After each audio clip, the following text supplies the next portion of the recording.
আপনাদের জোট থেকেই গেছেন তিনি, জামায়াতের সংরক্ষিত আসনে সংসদ সদস্য। তিনি বলেছেন নারীদের ছেলে মেয়েদের সমান অধিকারের কথা বলা হলে মেয়েদের শিক্ষা অবৈতনিক করা হচ্ছে, ছেলেদেরটা কেন নয়।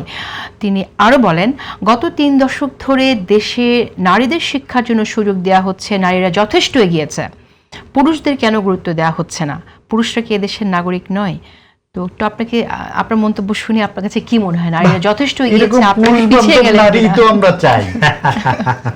আচ্ছা যাই হোক, এটা আসলে হয়তো বা উনি কোন একটা কাউন্টারে বলছে কিনা, আমি যেহেতু বক্তব্যটা শুনিনি, যে কারণেই বলুক, একটা বক্তব্য তো দিয়েছেন। আচ্ছা আমি বক্তব্যের সাথে একমত হওয়ার কোনো সুযোগ নেই। বাংলাদেশ স্যাটার ছিল কিনা এটাই আমি আসলে ঠিক বুঝতে পারতেছি না। উনি কোন প্রেক্ষাপটে এটা বলতে পারেন, এটা মনে হয় বলেছেন না। সুস্থতা অসুস্থতার মধ্যে আমি যাব না, আপনি ডাক্তার, আপনি বলতে পারেন। কিন্তু আমার কাছে যেটা মনে হয় যে বাংলাদেশের প্রেক্ষাপট এখনো ওই জায়গাতে যায় নাই যে নারীদেরকে আমরা কিংবা মেয়েদেরকে আমরা যে ধরনের মানে কি বলে যে বিশেষ প্রিভিলেজ দিয়ে তাদেরকে সমাজের মেইন স্ট্রিম কিংবা তাদের ক্ষমতায়নের প্রশ্নগুলোকে ডিল করার জন্য বহু কাজ করা হয়েছে, বহু উদ্যোগ নেওয়া হয়েছে। সবগুলো যে এখানে সাকসেসফুলি রান করেছে ব্যাপারটা তা না।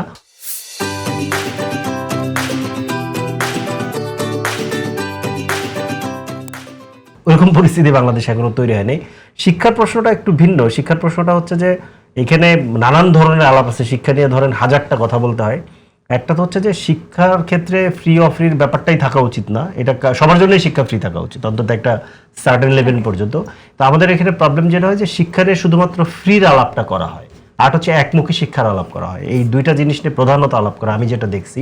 আমি নিজে শিক্ষার সাথে সম্পর্কিত একজন ব্যক্তি, যদিও তথাকথিত মেইন স্ট্রিম ধারণায় আমি একটু ধরেন শিক্ষা ব্যবসায়ী, ধরেন আমাকে আপনি দিতে পারেন, গালি দিতে পারেন, কিন্তু মানে এটা আমি ইচ্ছা করেই বললাম। কারণ হচ্ছে যে এখানে আমার একটা কাঠামো তৈরি হয়েছে যে ধরেন আমাদের মতো শিক্ষা ব্যবসায়ী তৈরি হওয়ার সুযোগ আছে এই সিস্টেমের মধ্যে। তো আপনাকে এইটাকে মানে বড় রকমের রিফর্ম লাগবে। আমি এখনো রিফর্মই বলতে চাই, আমি রিফর্মের বাইরে এখনো যাচ্ছি না। তো ফ্রি অফ্রির ব্যাপারটাই আসলে থাকা উচিত না। আর উনি যে জায়গা থেকে এই কথাটা বলুক, এই কথাটা কোনো মতেই সমর্থন করছেন না, ঠিক আছে, কিন্তু আপনারা তো প্রতিবাদও করেন না এই ধরনের মন্তব্য যখন আসে। আমি একটু প্রতিবাদ করাটা কঠিন। আমি যে বললাম এটাকে আপনি একটা প্রতিবাদ হিসেবে ধরে নেন, ঠিক আছে, উই আর অ্যাকসেপ্টিং।